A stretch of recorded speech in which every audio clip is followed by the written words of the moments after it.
오늘 성경 말씀은 예수님의 제자들과 최후의 만찬입니다. 최후의 만찬이라고 하는 그림은 종교개혁 이후에 레오나르도 다빈치가 최고의 걸작으로 그림을 그렸습니다마는 예수님 마지막 떠나기 전에 제자들과 마지막 식사였습니다.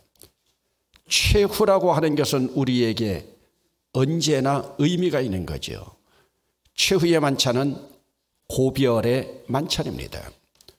오늘 여러분들이 마지막으로 떠나면서 여러분 자녀들과 마지막 만찬, 마지막 식사, 고별의 식사를 한다고 그 분위기를 한번 여러분들이 돌아보세요. 오늘은 여러 명이 등장하고 있습니다. 누구 집에서 성례전, 성만찬 예전을 할 것이냐. 사실 이때는 성만찬으로 생각하지 못했습니다. 마지막 식사를 누구 집에서 할 것이냐. 누구 집에서 하는 것이 얼마나 영광이겠습니까? 억지로 십자가를 지은 구레네 시몬도 억지로 지었지만은 그것이 하나님 앞에 영광이었다면 오늘 여러분 성만찬 예전의 장소를 제공한 사람은 18절에 나타나 있는 아무개입니다. 이미 여러분들에게 나귀 새끼가 아무개의 나귀 새끼였다고 하는 것을 보여주듯이 이 아무에게라고 하는 것은 세상의 많은 사람들 중에서 아무에게, 마을에 있는 사람들 가운데에서 아무에게가 아닙니다. 이것은 갑자기 이름이 생각나지 않을 때 그 아무개, 우리 전라도 말로 보면 거식이라고 하는 말이 있죠. 저는 오랫동안 함께 목회를 동역하다 보니까 때때로 박종욱 목사랑 이야기하다가 포항에 누구 있지? 그러면 벌써 이름이 나옵니다. 경주에 누가 있지? 비산동 누구지? 저도 이제 나이가 들어가서 이름이 갑자기 생각 안 나면 이때 박종욱 목사가 두세 사람 이름을 댑니다. 그래, 그 사람. 오늘 아무나 아무 집이나 침입자처럼 들어간 것이 아니라 예수님이 늘 알고 있었던 아무개, 그 마을에 아무개 있지. 오늘 성경에 그 이름을 밝힐 필요성도 없고 했을 때 예수님이 제자들과 나누었던 서로는 통하고 있는 아무개 집이었습니다. 그런데 여러분 오늘 본문에 아무개라고 하는 이름은 정확하게 나타나지 않지만 이름이 정확하게 나타나는 자 가운데에서 폐기 처분된 자가 있습니다. 폐기 처분된 자가 바로 누굽니까? 가롯 유다입니다. 오늘 우리는 목회하면서도 여기에서 가롯 유다 때문에 위로를 받습니다. 왜요? 예수님도 12제자 가운데 한 명이 배신했는데 한 명이 배신했다면 120명 가운데서는 12명이 배신했을 것이고 1000명 가운데서는 120명이 배신했을 것이고 여러분 그 뜻이 아니겠습니까? 오늘 우리는 목회하면서도요. 가룟 유다가 우리에게 위로가 돼요. 왜? 예수님의 제자 가운데서도 바로 배신한 자가 있었다. 그런데 여러분 오늘 이 말씀 속에서 그러면 예수님 앞에 3년 훈련을 받고 3년 훈련 받은 속에서 배신을 한 것이냐? 사인이 안 맞았어요. 오늘 설교 예화하려고 떡 한 덩어리 여기 갖다 놓으라고 얘기를 해놨는데 그 떡을 안 가져다 놓은 거예요. 여러분 그러면 보세요. 가룟 유다가 처음부터 예수님의 제자가 아니었느냐? 여러분 그러면 예수님의 제자가 되었다가 믿은 사람이 폐기 처분될 수가 있느냐? 아닙니다. 예수 한번 믿은 사람은 폐기 처분될 수가 없습니다. 그런데 오늘 본문에서 분명히 볼 때 가룟 유다는 예수 믿으려고 따라 나선 것이 아닙니다. 예수 제자로 3년은 따라다녔지만 제자가 아니었습니다. 오늘도 우리 교회에 다 드나든다고 제자는 아닙니다. 여러분, 그것을 어디서 알 수 있느냐? 이미 여러분들에게 한번 설명해 드린 적도 있지만 읽지는 않았지만 오늘 본문 15절입니다. 15절에 보면은 유다가 배반할 것을 말씀하면서 내가 예수를 너희에게 넘겨주리니 얼마나 주려느냐. 지금 유다가 대제사장들에게 가서 말할 때 내가 예수를 너희에게 넘겨주리니 할 때 원어에서 빠진 단어가 하나 있습니다. 한번 따라 합시다. 모이가 to me라는 뜻입니다. 우리가 영어로 my, me 하는 것처럼 모나미 할 때 나미가 나라고 하는, 모나미 할 때 나의, 남이, 친구라고 하는 의미로 그런데 이게 지금 헬라어에서도 모이라고 하는 단어가 빠졌어요. 그러니까 무슨 뜻이냐? 내가 예수를 너희에게 넘겨주리니 나에게 얼마나 주려느냐. 나에게, to me, 요 단어가 빠졌어요. 그러니까 지금 가룟 유다는 예수를 팔아먹더라도 나에게 얼마를 줄 것이냐. 여러분, 제자가 예수 팔아먹는다 쉬운 일이겠습니까? 그래서 가룟 유다는, 학자들도 본래 가룟 유다는 예수를 믿은 것이 아니다. 그는 회개를 맡고 있었지만은 돈벌이 때문에, 여러분, 은 30에, 여러분, 그제도 여러분들에게 그 말씀 드리지 않았습니까? 마리아라고 하는 여인은 1년 자기의 모든 생활비가 되고 소득이 되는 300데나리온이나 되는 향유병을 깨뜨렸는데 예수를 은 30에 팔아먹으려고 하는 가룟 유다의 이 행태를 보세요. 나에게. 그런데 제자들은 뭐라고 하는 줄 압니까? 17절에 보면은 마지막 부분에 우리가 어디서 유월절 음식 잡수실 것을 우리가 어디서 준비하기를 원하시나이까 할 때는 우리가 당신을 위하여 어디서, 이것은 so이라고 하는 단어가 빠졌습니다. for you라고 하는 단어죠. 그러니까 제자들은 모두가 당신을 위하여, 예수를 위하여인데 가룟 유다만은 나에게 얼마를 줄 것이냐.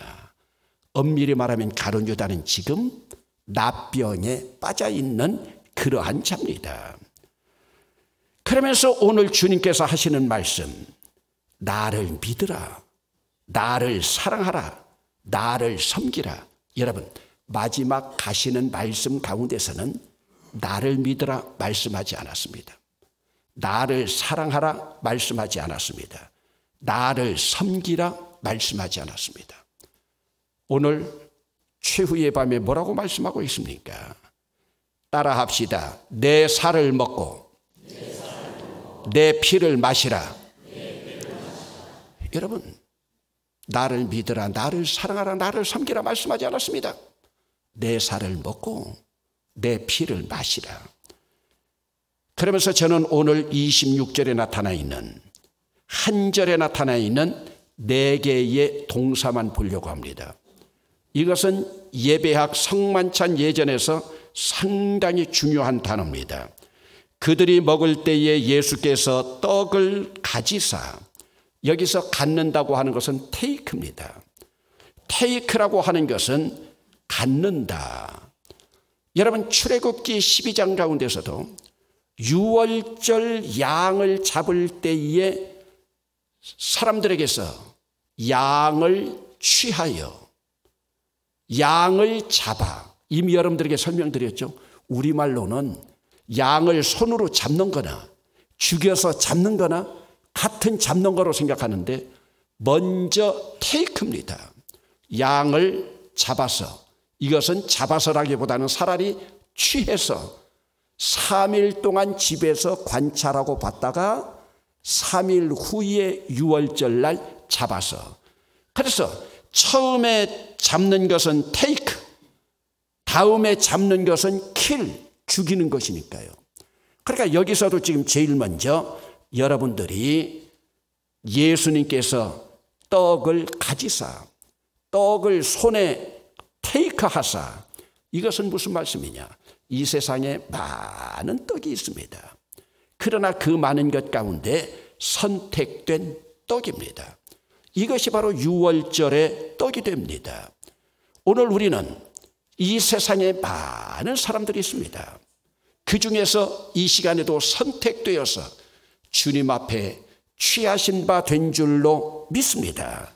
그래서 우리는 주의 백성, 하나님의 백성이 된 거예요. 그리고 축복하시고, 영어로는 블레스입니다. 하나님의 사랑과 복을 받고 살 사람으로, 여러분, 세상에서 여러분들은 누구에게 복받는 것을 가장 귀하게 생각합니까? 누구에게 받는 복이겠습니까? 지금 예수님께서 하나님을 향하여 복을 내려달라고 기도하고 있습니다. 그러면서 주님의 복을 한껏, 그래서 예수 믿는 우리들은 주님과 함께 행복하게 살아가고 이 땅에서 복을 받고 살아갈 수 있는 특권을 이미 우리 주님께서 허락해 주셨습니다. 세 번째 단어가 떡을 떼옵니다. 축복하시고 떼어예요. 여러분, 오늘 우리 성만찬에서 떡을 뗀다고 하지만 또 질긴 떡일 때는 찢는다라고 하는 단어도 의미가 있습니다. 예수의 살을 찢는 겁니다. 그러나 이 안에는 어떤 의미가 있느냐? 그리스도께서 주인 되시고 공동체 주인 되신 예수 그리스도의 살이 찢어지듯이 오늘 우리 한 사람 한 사람이 떡을 떼는 것처럼 나는 떼어진 교회, 떼어진 주님의 몸, 각각 떼어진 그 모습입니다. 그렇기 때문에 우리는 한 공동체요, 한 빵덩어리에서 그리스도의 살에서 떼어져 나온 자들이에요. 그러나 마지막 때는 주님 나라에서 이들을 다 모아서 붙이겠다고, 그래서 마지막에 주님 나라에서 우리가 함께 모여질 때 흩어진 자들, 이사야서에서도 나오지 않습니까? 동방에서 서방에서 남방에서 북방에서 너희들을 다 모아서 내 제자 삼으리라. 이것은 이 땅에서 떼어진 떡, 주님의 살을 함께 나눈 자들, 그들이 바로 마지막에 시온에 남아있는 자가 될 거라고 이사야는 외치고 있었습니다. 그러므로 오늘 우리는 이 떡이 떼어지는 것처럼 내 존재를 깨뜨려야 됩니다. 떡이 찢어지는 것처럼 내 존재를 찢고, 내가 그리스도와 함께 십자가에 못 박혀 떼어졌나니, 죽었다고 하는 것은 찢어졌나니, 나도 찢어졌나니, 내 자아도 찢어졌나니, 나를 위하여 나에게 무엇을 줄 것이냐 하던 가룟 유다, 자기를 찢지 못해서 결국은 너는 차라리 태어나지 않았더라면 제게 좋을 뻔하였느니라 24절에 말씀하고 있지 않습니까? 여러분, 오늘 우리가 인생을 살아가는데 여러분 부모가 차라리 너 태어나지 않았더라면, 너 낳고 미역국 먹은 것이 내가 후회스럽다, 그런 말을 듣는다면 얼마나 우리는 불쌍한 인간이겠습니까? 부모에게 들어도 그런데 하나님으로부터 이런 말씀을 듣는다고 생각해 보세요. 며칠 전에 깨어진 옥합으로 주님 앞에 헌신한 마리아의 헌신을 보았습니다. 왜 그 깨어진 옥합이 귀합니까? 깨어진 옥합만이 아니라 그곳에서 흘러나온 향기 때문에 그렇습니다. 여러분, 옥합이 깨어지듯이 가지고 있는 우리 호주머니에 우리의 물질도 깨어져야 됩니다. 우리의 물질도 찢어져야 됩니다. 그리고 주님 앞에 그것이 바쳐져야 됩니다. 내 시간도 깨어져야 됩니다. 그리고 주님 앞에 드려져야 됩니다. 하나님께서 나에게 허락해 주신 나의 은사도 깨어져서 쓰여질 때 진정한 주님을 위한 제자가 될 수 있습니다. 이때 제자들은 주님이라고 불렀습니다. 오늘 본문에서도 분명히 가룟 유다는 예수를 믿지 않았다고 하는 증거가 25절에 보면 예수를 파는 유다가 대답하여 이르되 랍비여. 여러분 22절에 보면 제자들은 주여 나는 아니지요. 주님이라고 주여라고 불렀는데 끝까지 가룟 유다는 랍비여 주님이라고 하는 고백이 없었습니다. 그리고 네 번째로는 기부입니다. 주님께서 주시며 이루시되 받아서 먹어라 이것은 내 몸이니라. 기부 주는 거죠. 여러분 생명을 받은 자는 그 생명을 나누어 줄 때 진정한 의미가 있습니다. 그래서 에덴 동산에서도 제일 먼저 주님께서 생명나무를 만들지 않았습니까? 오늘 우리는 성만찬에 참여하지만 성만찬에 참여하는 것은 생명을 받는 일입니다. 이제 고난주간을 보내고 십자가 너머의 희미한 불빛으로 지금부터 다가오는 부활의 희미한 불빛을 바라보며 부활절 아침 부활하신 주님을 맞기 위해서 오늘은 주님 돌아가신 이 시간 그 몸을 찢어 우리에게 주셨고 나를 위하여 흘리신 마지막 언약의 핏방울까지 나에게 주신 그 예수의 살, 그 잔을 함께 나누며 이제 우리도 이 생명을 다른 사람에게 줄 수 있는 새로운 피조물로, 그래서 이제 여러분들도 바로 저와 함께 아름다운 성찬이 되어지는 주님 기쁘시게 하는 우리들이 될 수 있기를 주의 이름으로 축원합니다.